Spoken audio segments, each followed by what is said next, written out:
for Purdue. Betancourt in the white singlet, the grad student out of Lancaster, Pennsylvania. And Bourman, a redshirt senior out of Evansville, Indiana. 4 seasons at Chattanooga.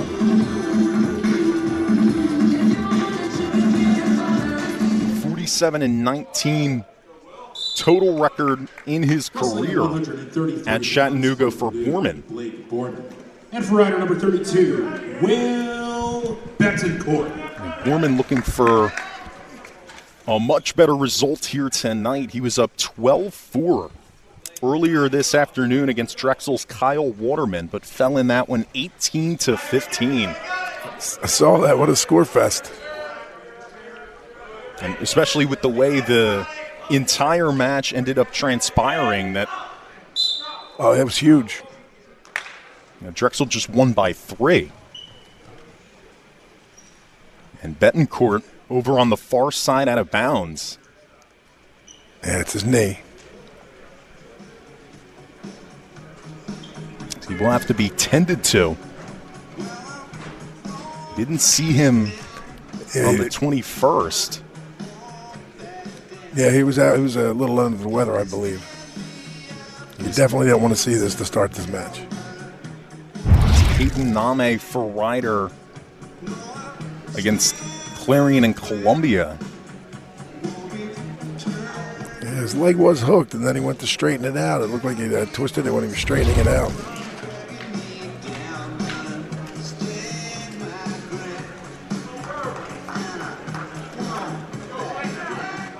Now, coming out of the injury timeout, don't forget Tom Bourman's going to have his choice, even though it's 0-0. So Betancourt appears to be okay, and Bourman chooses down. Eventually does fight out of it. 1 point escape for Blake Bourman. Betancourt just inside the Intermat rankings at 133 pounds at the 32 spot. Started his career with Ohio State, also at Penn State, but did not wrestle in that 22-23 season with the Nittany Lions. I love that new rule, Tom, by the way. When you take an injury time out, the other guy gets choice. I've been coaching since 1991, and too many kids on the other teams would call injury time out just to catch their breath. Well, now if you do it to catch your breath, you get penalized, and the other guy gets choice. So it's nice.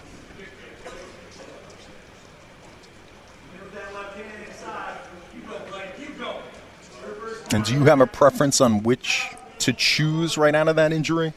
To me, I would take bottom immediately, because to me, I know I'm going to get out, and that's where I train my wrestlers, just to get out from bottom and get to a 1. It's almost like a free point. And Bourman took your advice. Bourman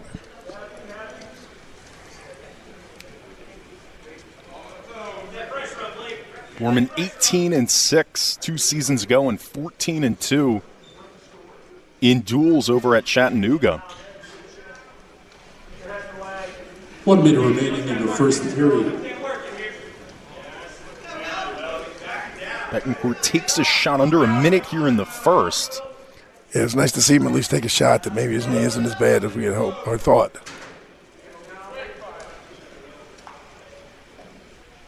It's been a feeling out period for both wrestlers here.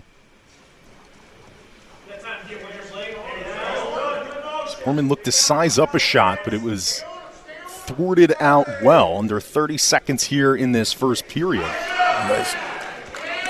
Ripping the left leg. To fly out of that was Bourman. He took a one-arm shot.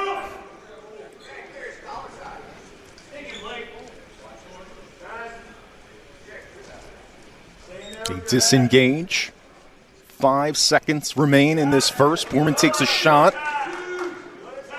but nothing doing on that one either. So just the escape point for Bourman. Bourman chooses down to begin the second period. And he will choose down, something we saw right out of the injury. Bourman had 2 dual wins in early November. 8-2 decision win over Anthony Lucio of Cal Poly. And A 12-10, another high-scoring decision win over CSU Bakersfield's Robert Jones. Also had a 2-2 showing at the Tiger-style Invitational. It was a nice shot at the double, but there was a pause there. You cannot pause underneath there. You got to keep finishing, drive through, or post up.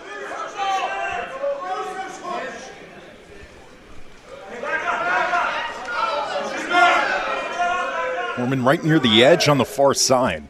That's a Betancourt's keeping him there, hoping to draw a stalling warning. Trying to generate something offensively, look for a single leg shot, but both wrestlers go out of bounds. You'll love to see that hustle back to the center.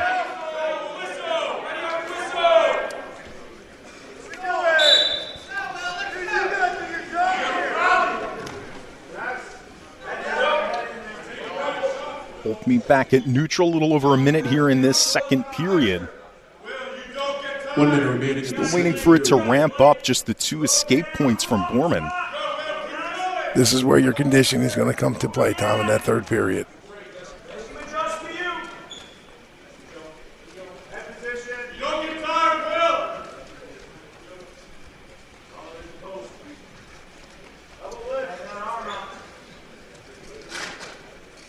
Betancourt 8-10 a year ago after his first year at Rider, where he was just 2-11 in 2024.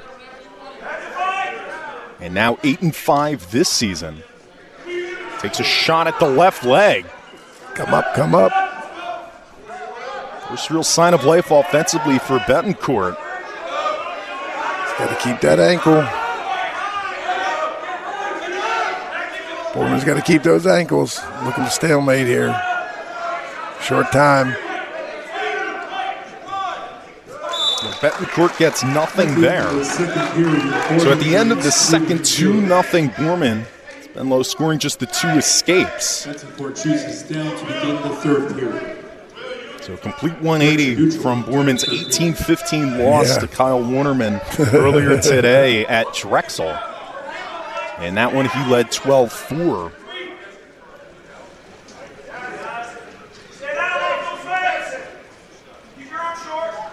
Boilermakers dropped both 125 and 133 earlier today in their first dual loss. Looking to even this one up earlier. Seen a lot of this hand fighting throughout the course of this entire match. Betancourt takes a shot, but defended well. Now Bourman's shot.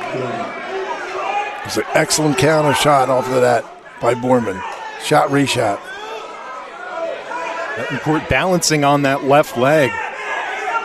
Now moving him to the edge of the mat. You can see Coach telling him, take him back center. You don't want to play around on the edge. You want to get center as soon as you can. He's trying to drag him in that direction. He's literally doing exactly that. It's a shot way out of the mat. So both wrestlers will head back to the center. Now they both have a warning for stalling.